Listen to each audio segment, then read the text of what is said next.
What you're about to see is a dramatization of an actual shoplifting.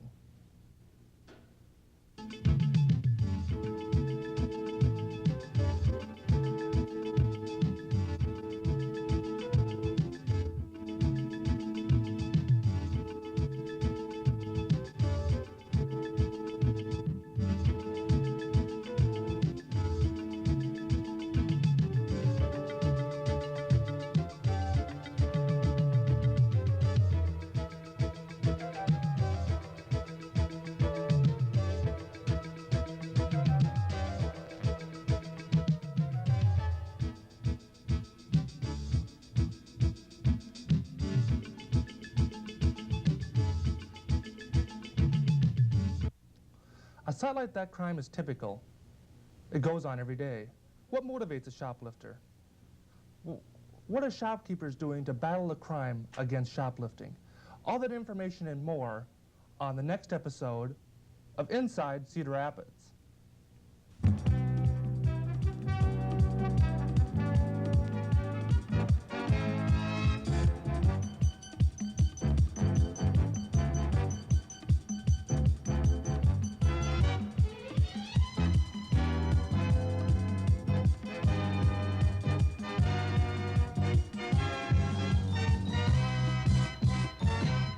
I decided to speak with Sergeant Fitzpatrick of the Cedar Rapids Police Department.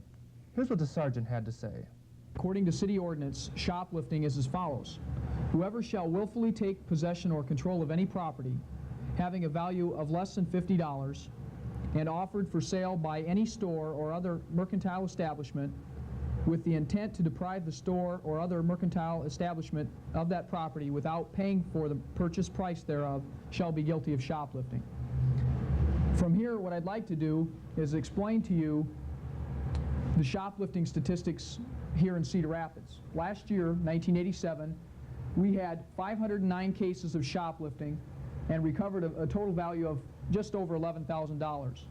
What I would like to do to clarify this is that there is a corresponding state charge, theft fifth, where we release most people on a shoplifting charge on a ROR, which is released on their own recognizance. The theft charge usually means they go to jail. So those statistics are not reflected in this number, and the dollar amounts are not either. What I would like to cover next is the retail industry losses. Totally for the United States, the retail industry estimates their losses from shoplifting alone to be between $22 and $25 billion annually, depending on the source you're looking at. Next, what I would like to do is give an example from the retail industry area as to how serious the problem can be. If you would average at $5 an incident per shoplifting occurrence and apply that to a chain of stores, perhaps 20 stores, let's say that you have 5,000 customers a week in each store, multiply that times the 20 stores, and you have a considerable amount of people. You're looking at roughly 100,000 people. 1 in 50 steal. That's nationally what their average is. Let's use a conservative estimate and say that 1 in 100 steal. That is a very conservative number. So you have 1,000 people steal per week at the 20 stores, times your initial occurrence, which is $5 an incident. What the businesses look at in the long run is that number, 5,000, times the 52 weeks in a given year, leaving your loss at somewhere around $260,000, which is quite high.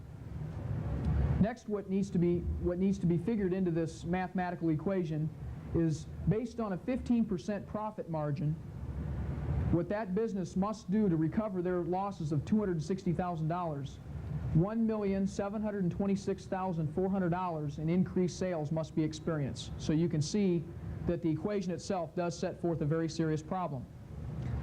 Now, what I'd like to do is give you a little bit of background on the 4 categories of shoplifters.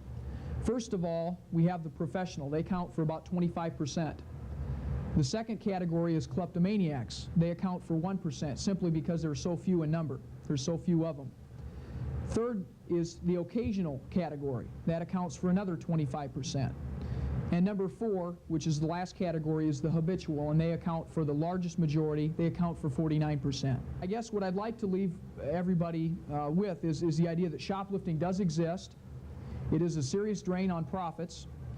It does affect the consumer in the long run, because to account for these type of losses, the consumer will typically have to pay that amount to recover that partial loss. It is a serious drain on profits. And it's so serious it is no longer a nuisance, but a major operational problem. We've spoken with Sergeant Fitzpatrick of the Cedar Rapids Police Department to hear what he had to say on shoplifting. Now it's time to talk to the victim. The victim, a local grocery retailer. The interviewee, Samia Kutsi, manager. Here's what Samia had to say. How many shoplifters do you catch in an average year? Well, I would say an average of 1 to 2 a month, if you're lucky, that you will catch. It kind of varies from time to time. You might catch 2 or 3 a week for a while, and you might go for quite a while without catching anyone at all. And then there's always someone in there shoplifting, regardless of, you know. Oh, yes, I'm sure any day of the week, pretty much any time, you could find somebody shoplifting. Does shoplifting increase around the holidays? Christmas, New Year's? I'd say probably it does. We notice that same thing with, excuse me, with our bad checks, so I assume also there's more shoplifting at that time. What type of people, when you do catch them, usually are they the people that actually need it? Are they the poor and hungry, or? It's of the shoplifters that I've caught, I don't know of anybody who stole something because they needed it. Usually it's just because it was something that's easy to do. We run into a lot of the big-time shoplifters who will steal quantity of groceries, and we assume they're selling them for drugs or whatever, for money. Okay. When I was talking earlier, you mentioned of a booster shoplifter. Could you tell me a little bit what that is? Well, we call boosters the professional shoplifters, the people who come in from out of your area. They might come in from out of state, Waterloo, Rock Island. Could you tell me a story, like you did earlier, of this shoplifter? Sure. One of the larger shoplifting rings that we did catch, we were very fortunate. I happened to see somebody very suspicious walking out the door, and they had not been through our checkout, had not purchased anything, and she was carrying a pretty large-sized purse, which is a good indication. You know, if a purse looks like it's full, that they may be walking out with something. I was kind of hesitant. I didn't really want to stop her. I hadn't seen her in the store. I hadn't seen her take anything, so I watched her from the door of our store. She went to a car that there were 2 other people in the car, and I could see her emptying her purse and handing that same purse to another lady that was in the car, and that lady then proceeded to get out of the car and come back to the store. So what I did at that time was have some of our employees stationed in our entryway, and we just waited for her to come out of the store. And when we stopped her, you know, usually a shoplifter won't put up a fight. They know that they're caught, and they'll just come into the office. But it took 3 people to drag her into the office, and in the meantime, we knew that the people were out in the car and had some of our groceries. So I went to my car and pulled in front of them so that they couldn't move their car, and came in and called the police. So when the police got here, it turned out they had almost $500 worth of cigarettes and meat, shrimp, real expensive items, not just from our store, from other stores in town also.